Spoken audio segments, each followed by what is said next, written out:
I pledge allegiance to the flag of the United States of America and to the republic for which it stands, one nation, under God, indivisible, with liberty and justice for all. Good morning. Welcome to this April 16th Board of Commissioners meeting. First item is public comment. Anyone here for public comment? Okay, seeing none, we'll move right into it. Don Layton with the grant update, I will call it, or conversation. So Okay. The floor is yours. Good morning, everyone. It's just our typical yearly grant application that we submit. As you guys know, you're the pass-through for us for Clinton County. So all those signatures need to be done every year. The only difference this year, Bert and I had a conversation about it, is that we're adding Tipton County into like a sub-tier off of us. So kind of what's happening at the state level is we're going to be becoming like regionalized transportation centers. So we're kind of like a pilot project, you might say, to see like what it's like to bring on another system under us, and we're just going to do the best job we can. And they need transportation there very desperately. So we'll basically be like a compliance agent for them, like helping them get started. They'll submit their invoices and claims to us. Like, it's kind of weird. So you'll be like the top tier, then we're the second tier, and then they'll be like underneath that. So that's the only thing that's a little different this year.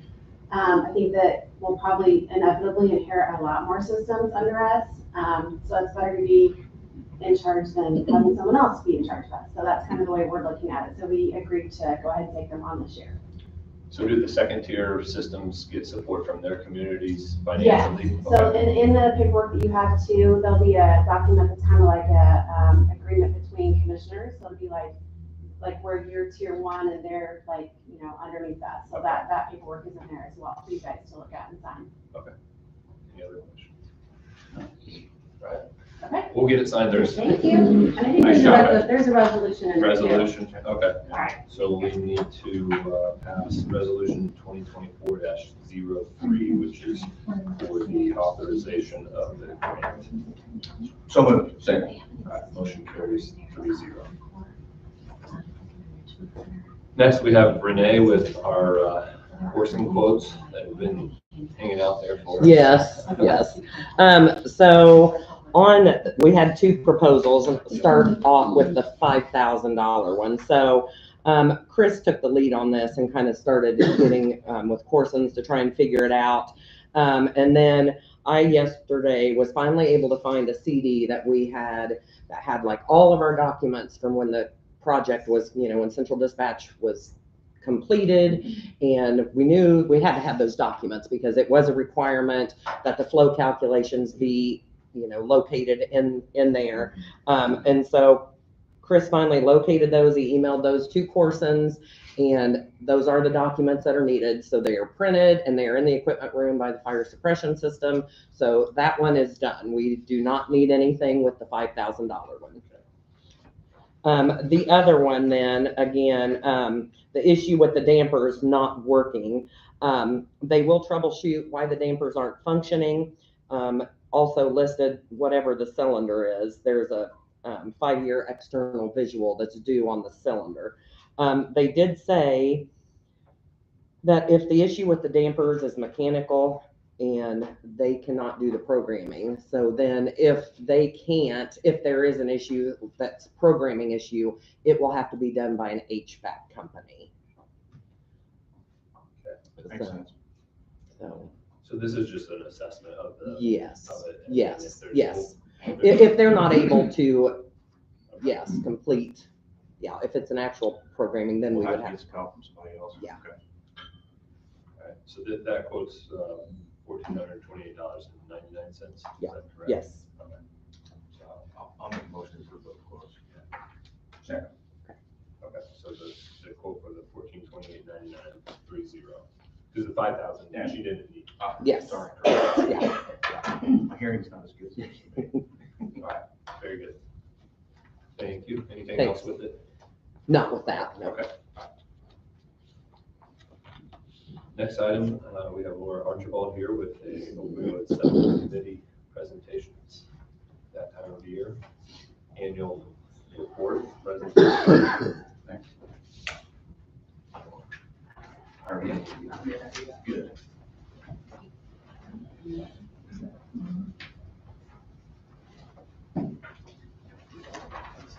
So I'm here to present to you the spring recommendations from the opioid settlement committee. Just a reminder for you of who's on that committee is on the first page. So there are 10 voting members. Sometimes other people may come, like if, let's say, the representative from probation, Nancy, couldn't come that day, she may send somebody in her place. But these are the actual voting members who can actually vote on things.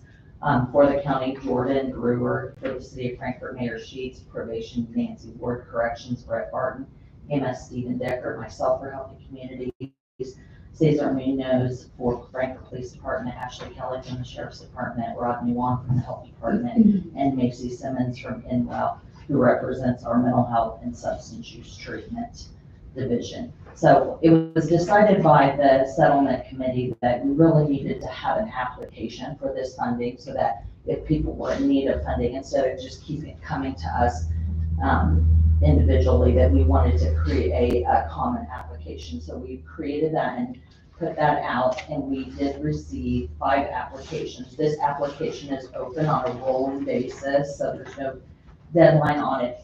But we decided, instead of having to come to you guys on an all the time basis, because that would get very cumbersome, that we'll come to you twice a year, in the spring and in the fall, with any recommendations. 5 applications were received prior to the first review, and all of them were recommended at least for partial funding. You can see the recommendation totals to the city and the county. What I have here, all these funding recommendations actually qualify under restricted funding. So you guys obviously have the final decision on where that goes, but all of these do qualify under the restricted funding. The applications were received from the Frankfort Police Department, a group application from first responders. So that included FPD, Clinton County Sheriff's Department, Dispatch, EMS, and FPD, Fire Department. And so that was a group application. 180, Recovery Resources, EMS standalone, and We Care.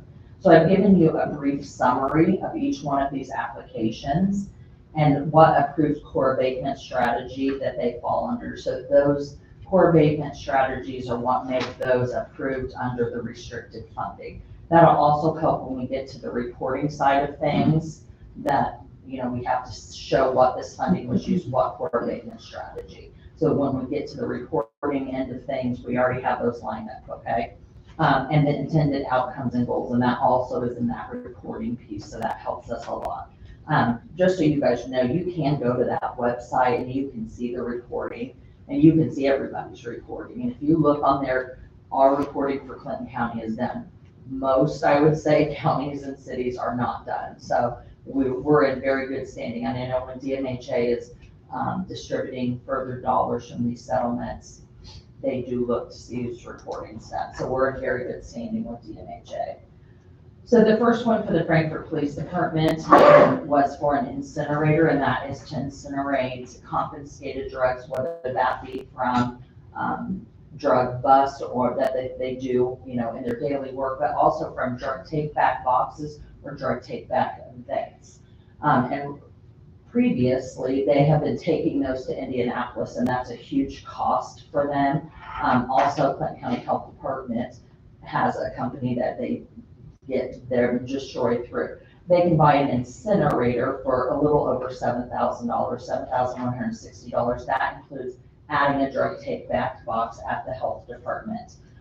Rodney had some Health First Indiana money that he has worked through with you guys to get approved to help with this, to get that take back box. This would enable us to have more drug take back events as well. We just had one 2 weeks ago with Health Department, Healthy Communities, and the Police Department, when we collected in 1 hour in the freezing cold and the pouring rain, 2 30-gallon trash bags full of medications. That's getting those medications off of the street. So that's, I mean, that's just a really good example. If it was a nice day, who knows how many we would have had, but that, I was stunned. I was like, looking at the road, I thought, we're not gonna get anybody. We got 2 30-gallon trash bags full. So If we have more of those events, if we have the capability to destroy those medications, is what this would give us. So the total cost is $77,160. The in-kind contribution is $3,000. The request is for $4,160. And the recommendation was a split evenly from the city and the county, since it would be utilized by both. The next one was the first responder grant. And this one, like I said, was a joint application from those 5 entities, and that was to connect first responders to mental health therapy and critical incident debriefs. It would be $10,000 for each one of those departments. The money would go directly to those departments, and they would be responsible for the send down and the reporting for each one of their departments. The total cost of that is $50,000. There is a provider already lined up with reduced rates available to them. The committee recommendation was $20,000 from the city and $30,000 from the county, just because of the way the split is of the agencies. 180 Recovery Resources, as you know, they're in the middle of a $425,000 construction project, and DMH is funding $425,000 for the construction, but there's also a $10,000 cost for program startup. Eventually, they get reimbursed through Medicaid, but you have to front that money. And so they are asking for that programming cost of $10,000. And the committee recommendation was $5,000 from the city and $5,000 from the county. EMS, they presented one for mechanical ventilation. The large percentage of their calls that require mechanical ventilation are related to overdoses. And we actually, once we were talking about this, we added the core abatement strategy training to abate opioid epidemic for activities, programs, and strategies, because this piece of equipment would also be used in their paramedic training. So we added that core abatement strategy to their application after it was discussed as a committee. And obviously, you know, your outcome there is to reduce mortality rates. We want to keep people alive so that they can seek treatment. The total cost of the project is $16,500. That piece of equipment lasts 15 to 20 years. So that's a, you know, long-term investment. And the recommendation was to split that $8,250 from the city and $8,250 from the county. We realize this is a county EMS, but the majority of the calls are actually in the city that are overdose calls. And so the city and county we felt like the city and county should split that cost. And then We Care Recovery Home, that's the last one. And that was for mental health and wellness initiative for them. They requested $86,250 as the total cost. They requested $63,750. There were some concerns with this about sustainability and billing, and questions why some of these things weren't being billed to insurance. So it was recommended a partial award for this for $30,000, 15 from the city and 15 from the county, and we have requested that they come in to present to the committee about sustainability and billing to healthcare services. So the next steps for this, if approved, I will tell you, I've already went and presented at the city council and it was passed there. Obviously, if you guys give me the go ahead, I'll present to the county council. If all of it gets approved, then agencies would still be required to come in and sign the approved MOUs through the city and county, just like they did with the first dollars. And then they would be required to submit required data to Healthy Communities when we need it. As far as I know, we don't have the data requirements for the second settlement. I haven't seen that. Have you, Jordan? If it's like the first one, we'll get them when it's due. September. It's like, guess what you're going to collect and then report on it. But I think we have a pretty good idea from the first one. And we did a good job on the first one of thinking what we would need to collect. And then they'll report to the city, and then I'll help the city and the county with the reporting like we did the first round. We did a really good job, I feel like, the first time with the reporting data. So we'll get all the required reports to the DMHA. Last glance, you guys had with restricted and unrestricted, about 167,000, I believe. Obviously, there'll be more dollars coming into that fund literally all the time. So to keep up with this full-time job, but last glance, it was around 167 in restricted and unrestricted. You have enough in restricted to cover these. And that would be my recommendation, is you take it out of restricted because you can.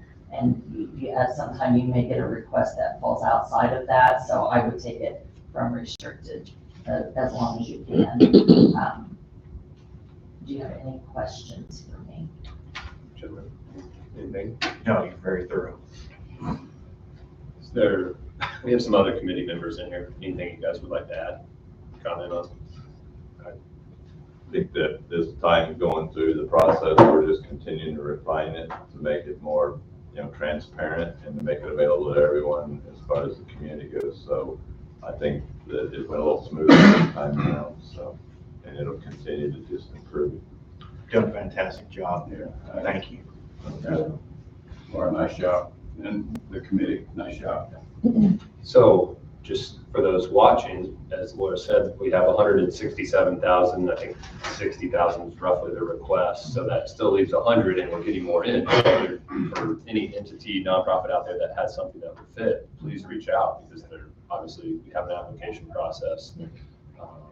We want to spend the money. There's no reason to just sit on it. So let's get it out in the community. So we'll continue to have people reach out about it. So, and I guess the one thing I want to say is I want to give Laura a lot of credit, because the reporting is ridiculous amount of paperwork, and she said that Kelly helped. We did nothing. I turned it over to Laura, and she did it all. So We got there. good. So she did great. Obviously, is a standard across the state in terms of how we do things. So there's no other questions or comments. I'll entertain a motion to approve the committee recommendations for the opioid settlement. So moved. Second. All right, motion carries 3-0. Thank you. Thanks, Laura. Thank you. All right, moving on, we have Rodney with the right of first refusal. Good morning. Morning.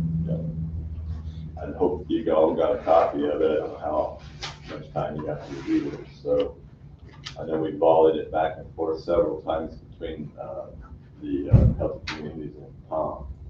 Tried to include everything that had been mentioned in the original meeting back in the fall, but still open to what your comments are. I think it covered everything that we had talked about that I saw. So, and do you just, for those watching at home, just in case, just give us a little synopsis of the situation. What we're doing is including the partnership's been going for, I think, 3 years now. We're in the same building. God bless that we've been just growing, and the point being is that, where space is filled up, what we're doing is ensuring that any tax dollars, grant dollars that are going to be spent on the facility moving forward will not be included in the sale price of it, should we elect to buy that building in the future. Yeah, and this agreement gives us the first option if Healthy Communities chooses to sell it because of their growth as well. Right. That's something we've invested in, we now can continue to invest in. Yeah. So, okay. Any other questions or comments, Jim? No, I'll make a motion to approve the right of first refusal to purchase Healthy Communities property should the opportunity arise in the future. Second. All right, motion carries 3-0. Thank you, Rod, appreciate it. While I'm here, so just to follow up on what Laura said, now that you've approved that money, I would like to ask permission to partner with the Frankfort Police Department and provide, what was it, 3,000, I believe, to partner with them to get that incinerator. For the incinerator, oh, yeah. I missed last meeting. That was my intent, was to have that last meeting and have you talk about it.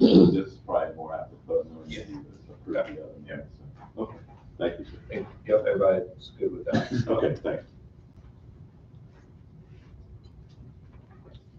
All right, next we have Rick Campbell with the annual highway update as well as your bi-weekly update. After the annual operating report for Commissioner Song,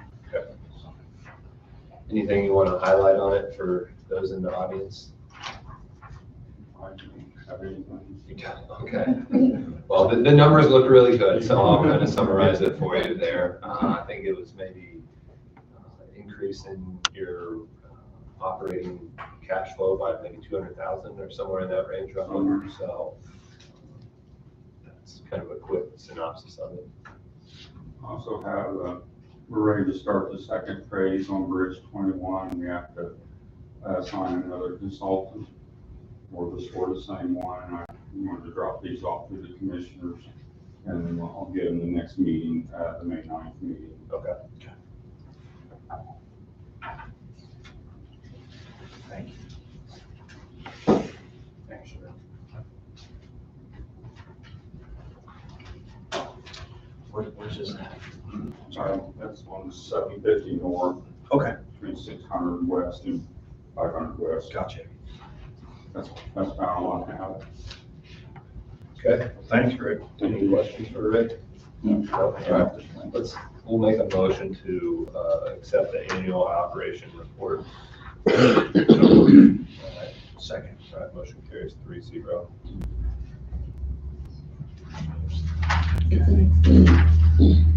Next, we have CapL with the area plan update as well as the LUPAC 0424-375.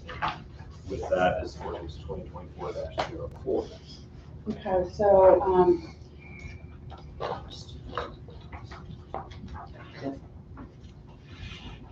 so yeah, we have the LUPAC that we wanted to present. This was, went before the Area Plan Commission on April the 2nd.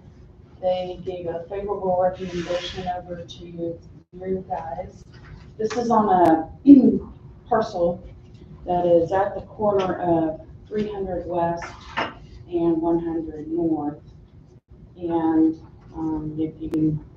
there's the map with this, that the highlight in green shows the parcel that is the only parcel that will be rezoned to R1 in this area.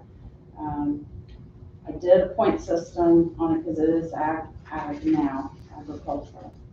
And in doing the point system, it was determined that the parent tract had already reached its full limit of splits. So therefore, in order to split for housing, then it has to be rezoned. So it's just this one parcel that would be rezoned to R1. Then from there, the petitioner would have to go back and have it go through the minor subdivision process. And it is for the current owner. It's for their daughter and soon-to-be son-in-law to split and build a house on. Sure.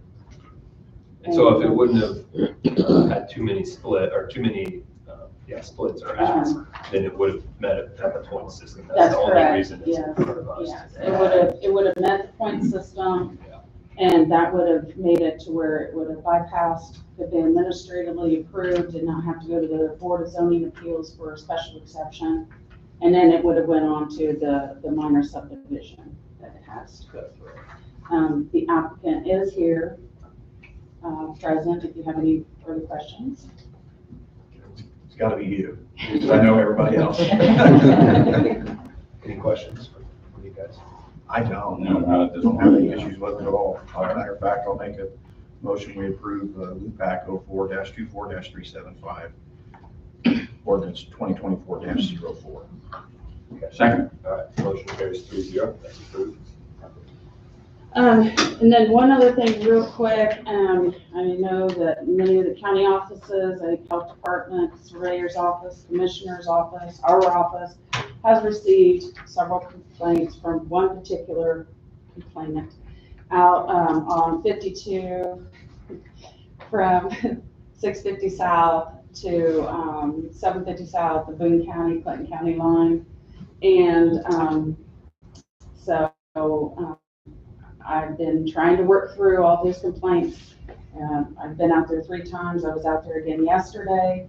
I did finally discover that part of one of his complaints was actually past the line, so it is over in Boone County, so I will not be, of course, enforcing that. But everything else that I found that I could, that was substantial to enforce, I'm enforcing it. His neighbor, I've reached out to the property owner on that, and with a letter informed them that this needs to be cleaned up. Sagamore Gas was another one that I found that was substantial, that was, valid for me to contact them. I reached out to the owner yesterday, discussed that with him. He didn't have any issues. He was cooperative, said, yes, we'll get it cleaned up and, move on. Outside of that, anything else out there basically is just like a piece of paper here or here in the field. And Liz and I did present this to the APC also on April the 2nd, and the APC board felt like that it was not substantial by looking at the photos that I had for them. I do have photos that I took yesterday if you really wanted to look at them, but honestly, there's not much there. And I feel like that I have addressed what I have addressed. I will be calling him back today and discussing with him, because that seems to be an issue that he wants a constant, update. And so most of my complainants don't. They want to know whenever I've got it resolved. So unless there's something else further that you guys would prefer for me to do, then Just continue to do what you're doing, and obviously some of it is a stretch, but what is valid and enforce and what is not, we'll move on from. okay. All right. Thank you. All right, thanks. All right, we'll move on to old business. The first item is the cemetery committee appointments, and I will pass that over to let you take over. I'm going to pass that over to Andy Robinson, because he's done the legwork and he's the heart and soul of the committee, so. Okay, basically today, under Indiana statute, that we're appointing 5 members in a staggered process, which the state of Indiana calls for. Then the hard part comes about trying to get a meeting with 5 people. At that point, like I said, I've already done some work. There's basically 54 cemeteries in Clinton County that would fit the criteria for the targeted type of cemetery, pioneer cemetery we're looking to help. Right now, there's basically 13 that would be classified as endangered, or the possibility of being lost. So, once the commission is appointed and we meet, then we'll start looking at ways to help the various 14 township trustees rectify or to improve the condition, particularly of the endangered ones and some of the others as well. All right. Okay. So we've got the five members, and they're staggered out, as you recall, through an email. So, Or do you want me to read them through? sure, go ahead. Okay. Dr. Andrew Robertson, 5 years. Bill Miller, 4 years. Josh Hughes, 3 years. Sue Markham, 2 years. And Susie Plunkett, 1 year. Those are the 5 appointments to the Cemetery Commission as presented. So I'll entertain a motion to move forward with those 5. I'll make that motion for those 5 people to be accepted as the committee and for their term at this point. I'll second it. All right, motion carries 3-0. Those 5 are now appointed. We'll add it to our list so we can keep up on it as well. Yeah. Thank you. Appreciate all your work. No, thank you, gentlemen. Thank you, Andy. Okay, next item is envoy payout number 6. It is for the courthouse and annex. It's for $685,781.16. Construction, as well as some development fees, and I think a large chunk of it, that's the last page here, was for material that was ordered and is currently being stored that will be installed. So I'll entertain a motion. Or is there 2 of them? 2? Okay, and then there's, okay, all right. So let's do that first one. That one's for the annex. So moved. Second. Motion carries 3-0. Second one is for $223,248.52 and is for the courthouse. I'll make a motion to approve payout. Second. Okay, motion carries 3-0. In relation to that, I'll just kind of bring it up because obviously it's been a topic that people have talked about, asked questions. The wall did not collapse at the new annex. I would ask for a show of hands, but I think every hand would go up if there's been something called human error. And what happened was a form was not properly installed, and it had a little plug that allowed for the concrete to leak out. So it leaked out all weekend. We received the rain, which then put pressure on the uncured portion of it and continued out. So they have been instructed to cut all of the wall that was affected, rebar it, reform it, repour it, so it'll have a brand new wall in there rather than trying to patch it up. It's out. They made the cut. That's what I thought they had. So from the county perspective, this is one of the advantages when we chose to go down the bot path, because this falls all on the contractor and the general construction and to eat that cost for redoing it. So I just kind of want to clear out that there have been different conversations, comments about it, but I'm assure you we'll get a quality product. It won't be hodgepodge together. And we have our area plan office with our inspector over there constantly checking it and making sure everything's being done correctly. Move on to new business. Our first item is a resolution 2024-02. It is an agreement with NDOT for the community crossings grant to accept the funding for that. Rick, remind me, it's $934,000 roughly, somewhere in that range. 36. I was close. So can you just remind everyone where that project will be for the community crossings? The Michigan Town Blacktop. Okay. And then there's a little money left over. We're going to do 100 east from Mash Road to, 100 north. Okay. And then we'll also, this is probably the first year in a few that we haven't received the full $1 million, a little bit under it, but they also moved the amount up to 1.5. So I think we're going to apply for the second round in the fall to see if we can max out at the 1.5. Right. But this is the resolution to accept that $936,000 for the CCMG. I'll make a motion we approve resolution 2024-02. And I will second that. Motion carries 3-0. Thank you for all your work on that, Rick, and getting that done.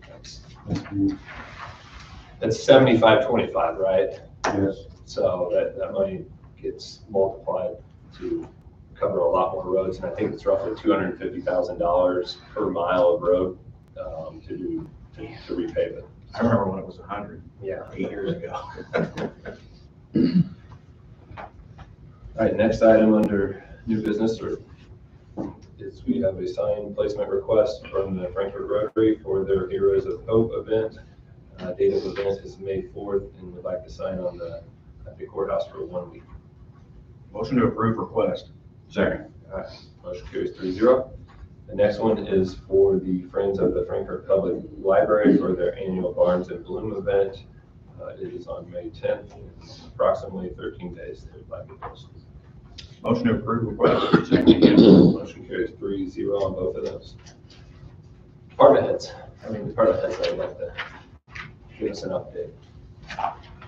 I'll go. We have, this week we're celebrating National Telecommunicator Week, so it's just a week that recognizes the dispatchers and the job they do, and I appreciate our staff and all they do, because it does take special people. If you've never done it, it takes a special person to do anything in public safety, but answering that first call, and we have a great group of people that do that. So just recognizing them this week. So I mean, you only answer the phone about 40,000 times. yes, yeah. Next week, the statewide 911 board is hosting a director summit, so Chris and I will be attending that on Wednesday and Thursday. Okay. Awesome, great.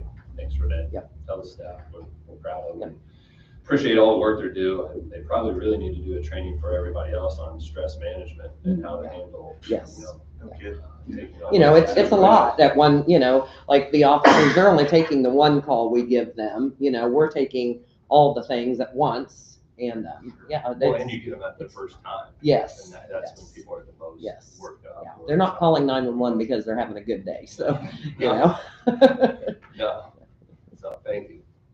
Sheriff. Okay, some simple things, some housekeeping. 3 positions for the merit deputies, the 2 SROs and a resignation to fill. Just want to make sure we're approved. We have 48 applicants. It's fantastic, it's outstanding. That kind of runs with the large agencies in Tippecanoe County, Marion County.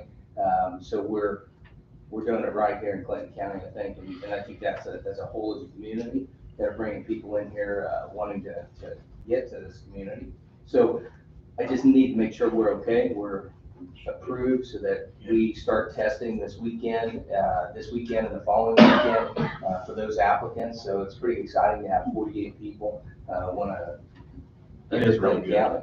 And so, you know, with that, you know, I can't say enough about, you know, all the people at the sheriff's office and dispatch and everything else, because people do their research and they look at the different things that are coming to a community. So that kind of says, hey, we're hitting it on all cylinders there. Well, I'll get one, we'll just do approval on that one real quick. before Yes. we go next. All right, so motion to approve the 3, to hire 3 new positions to replace the Merit current. deputy. Yeah, merit deputies. All right. So Second, all right, 3-0 on that. Thank you. An administrative assistant moved to a new position in the community, so we have an administrative assistant there at the office, so we would like to have that position approved as well. Everything's been submitted to the auditor and the job descriptions and trying following the HR policies, so we'd like to have approval for the administrative assistant, get that opened up internally and then outside. Okay. I'll make a motion to approve the administrative assistant hire. I second All that. right, motion carries 3-0 there. Question though, Sheriff, if I Yes. could, for your merit deputies, is there a travel distance? I mean, are they like some other organizations? Yeah, oh, within- like on Yeah. living within the counties, it's Yeah. adjacent Can't live in counties. Evansville, for There's- example. No. Yeah. So Get along commute. And that's the thing that, you know, we talked about it probably on the first term and the second term is that, you know, the travel abilities to them. They drive the vehicle home, they park it, they have no off-duty use if they live outside the county, and then they drive it to work the next shift. So unless it's department related, and that doesn't include a lot of things. Yeah. But if it's department related or they're coming to work and come on duty in the county, then they have to be in the county, they can drive it to the county and then back home. So no off-duty use while they're out. So, for example, do they live in the next county or the next county? I mean, you know, is there distance from where they Yeah, live? there is a distance, That's it's what I- adjacent counties. Adjacent counties, Yes, okay, good, adjacent thank you. counties. You're welcome. And that's kind of a perk, right? Because not everyone doesn't offer that. Not every office does that, not every, you know, county does that, and it is something that, you know, we've had that conversation before. If you want to entertain it, we can have that conversation. Well, I didn't know. I think it's good policy out there. My justification for that is that if I call them on a snowstorm, then when I make a phone call, they're on duty. So they'll be driving, if they drove a personal vehicle and we're involved in a crash, things like that, it just gets really, you know, to the point where it's kind of difficult. Our SWAT team, people like that, our investigators, they may be driving an excessive speed limit, you know, where they would be required lights and sirens, but if we force them into a personal vehicle, I think it creates a liability that the county would much rather cover if they were in our vehicles. I think that's fair. I see. Yeah. Again, I just didn't know what the answer was, so. We have vehicles, and I talked to Director Crick that we're gonna empty some vehicles out of the parking lot, and I wanted to make sure that we could put them at the fairgrounds or at EMA, and I'll check with Daryl today. The 1994 GMC, I think Sheriff Hensley over here purchased several years ago. Finally, we're gonna put it to rest. So I need to know, it's a 1994 GMC, if any other department head wants it, I'll bring it to you, but the motor's bad. I don't know what to do with it, I have to scrap it, As is. as is. No more. Say let's scrap. Okay. I'll get with Jerry and we'll get with, There's no reason to keep stuff. no. So, but we do have vehicles that are ready for trade or ready to get rid of. We're gonna try and move them, empty the parking lot because we are at a standstill with parking. And then we have Corson's had 4 vehicles there over the last week and this week. We just don't have the space, so we're gonna try and move some of that to the fairgrounds. So with that, I'll get with you guys and get some letters wrote up and we'll get that vehicle taken to a scrapyard somewhere. That's really all I have, and the 2 new hires as far as our maintenance guys are doing the best that they can. They're doing a really good job. So we're moving right along. If you guys have any questions for me. No, I can for that. Thanks, Rich. Appreciate it. Thank you very much. I only did graduation. Oh, shoot, I forgot. We do have one graduate, Curtis Herring retired. He retired from dispatch and he's getting ready to graduate from the Indiana Law Enforcement Academy this Friday. They hold the ceremony down at Mooresville. We'll be down there Friday night for him he'll be back this weekend. I'm gonna put him on a shift maybe Sunday. I'm happy to get him back because that's several weeks that they're down there and his family is ready for him to come home every night too. So Hendricks County lost a deputy last night. There was a crash and from the fire service, EMS, and our deputies, it's pretty rough to lose a deputy. Some type of electrical issue with power lines and things like that. So they've done a release. We've shared some things on our Facebook page and our shares page. But our hearts and with those families down there today. So it's one of those things that it's we talk about first response and everything else, and we put these guys in line of fire, our men and women, and dispatch. Those things do happen. But our thoughts and prayers are with Hendricks County today. So. Very much. Thank you. Any other departments? Kelly? I just wanted to give a little bit of an update on where we are with grants. I know we've put in place our policies and procedures.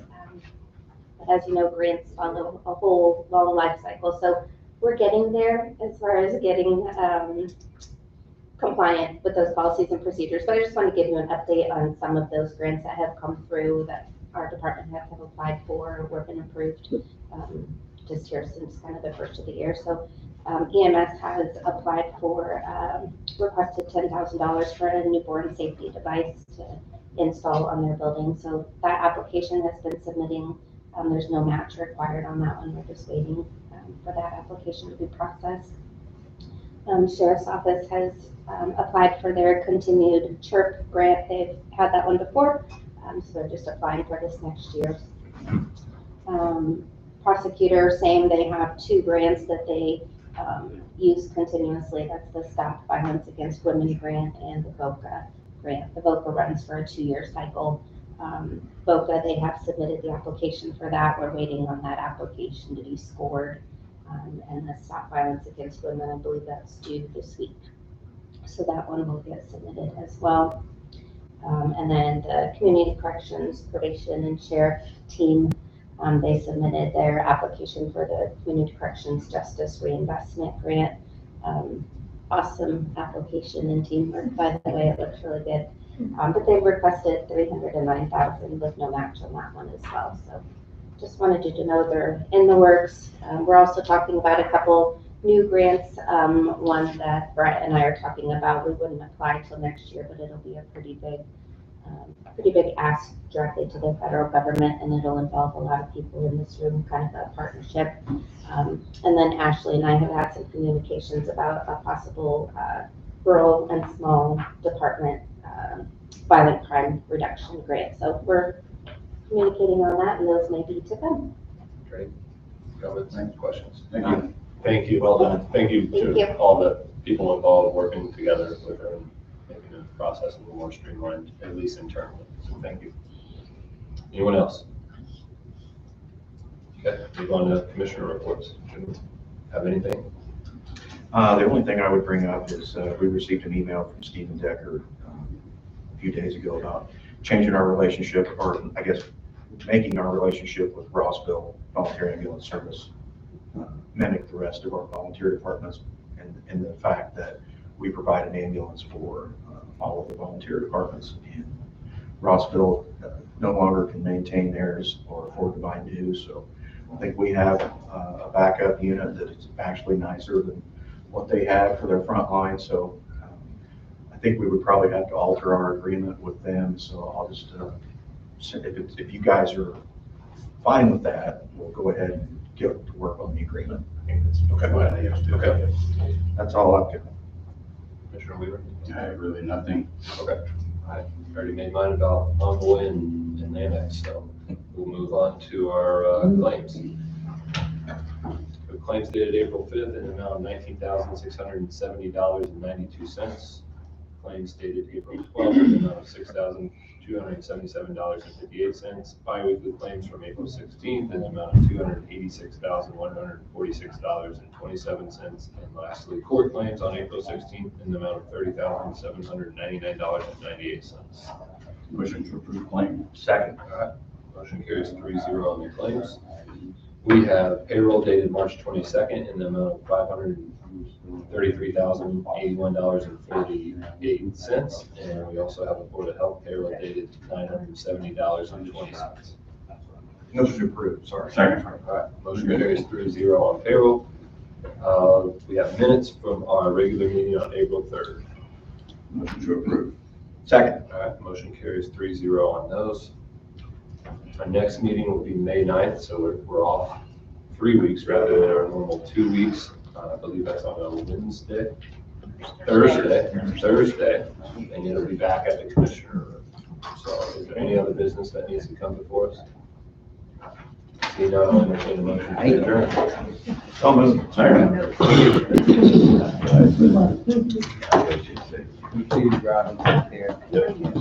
Rodney.